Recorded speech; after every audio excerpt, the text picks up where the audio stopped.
Kita bertemu lagi dalam topik energi biomasa, dan dengan video ini kita tiba pada bagian terakhir setelah sebelumnya menyelesaikan 13 video untuk topik biomasa. Pada video ke-14 ini, kita akan membahas tentang emisi dari energi biomasa dan statusnya pada saat ini. Sebelum memulai, jangan lupa subscribe, like, komen, dan share, karena Anda akan mendapatkan pelajaran-pelajaran terbaru tentang energi terbarukan dan efisiensi energi dari kanal ini. Pertama, mari kita perhatikan emisi dan keberlanjutan energi biomasa.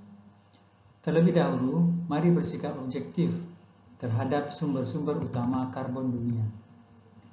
Minyak tidak buruk, batu bara tidak buruk, gas tidak buruk. Ketiganya telah banyak berjasa dalam membangun dunia hingga menjadi seperti saat ini. Biomass belum tentu baik. Bahan bakar fosil dan biomass sama-sama sumber karbon alami. Bahan bakar fosil bisa buruk tergantung bagaimana menggunakannya. Biomass bisa baik tergantung bagaimana menggunakannya. Pembeda utama mereka adalah bahwa bahan bakar fosil tidak terbarukan, sedangkan biomass jika dikelola dengan baik bisa menjadi sumber energi terbarukan. Menggunakan teknologi berkelanjutan saja mungkin tidak akan menghentikan perubahan iklim, tapi mungkin sangat bermanfaat dalam membantu kita bertahan dari dampak perubahan iklim. Tingkat keberlanjutan dari sebuah proses bioenergi mempertimbangkan beberapa aspek, mencakup emisi, penggunaan air, luas lahan yang diperlukan untuk produksi biomass, transportasi, produksi dan distribusi biofuel. Grafik ini memperlihatkan perbandingan emisi gas rumah kaca dari berbagai sumber energi.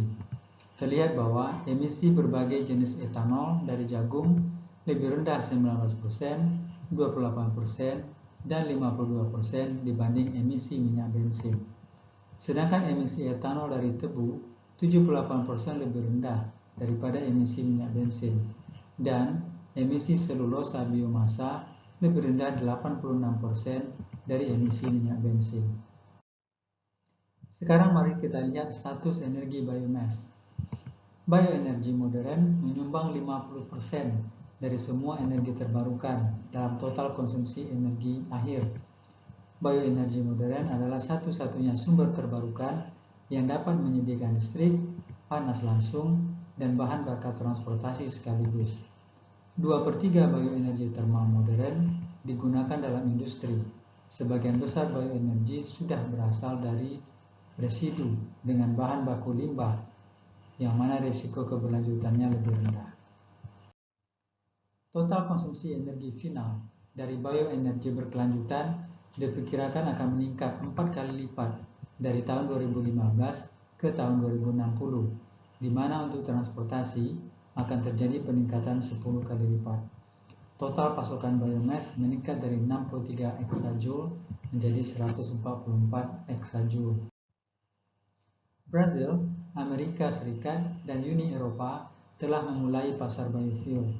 Kini ketiga negara dan kawasan tersebut masih mendominasi konsumsi etanol dunia, di mana Amerika Serikat adalah konsumen terbesar sendiri. Dalam konsumsi biodiesel, peran Asia sedang tumbuh.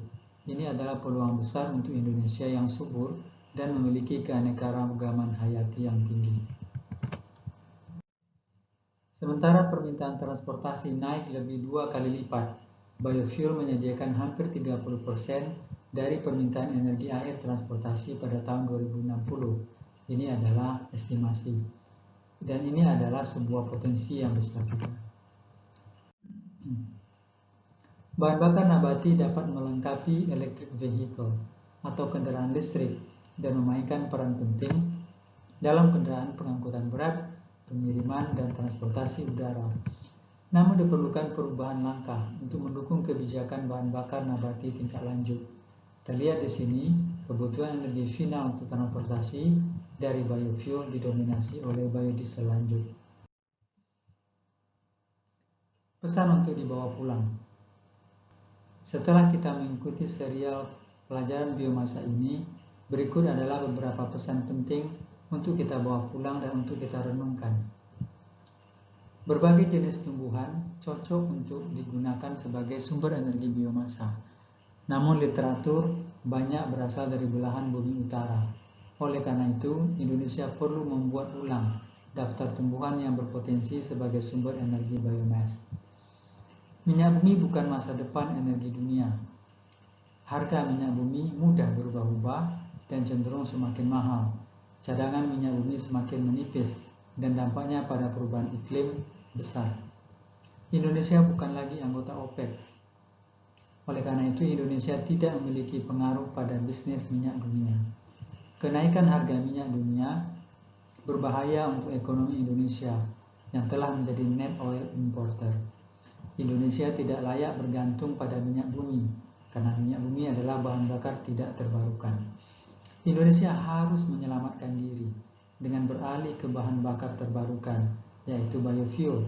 Sebagai negara tropis dengan iklim hutan hujan, potensi biofuel di Indonesia adalah salah satu yang terbesar di dunia. Indonesia bisa menjadi timur tengahnya biofuel.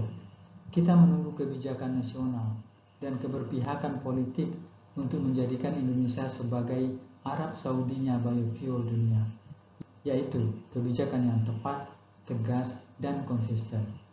Sebagai pribadi, perbaikilah carbon footprint Anda. Lakukan hemat energi dan bantu pengembangan energi berkelanjutan. Inilah akhir dari topik kelima, yaitu biomass. Semoga bermanfaat. Selanjutnya adalah tugas untuk mahasiswa. Namun tugas ini khusus untuk mahasiswa Teknik Elektro UIN Sultan Syarif Qasim Riau, dan oleh karena itu tidak direkam di YouTube, namun akan disampaikan di e-learning dan pertemuan online. Sekali lagi terima kasih. Billahi taufiq wal hidayah. Wassalamualaikum warahmatullahi wabarakatuh.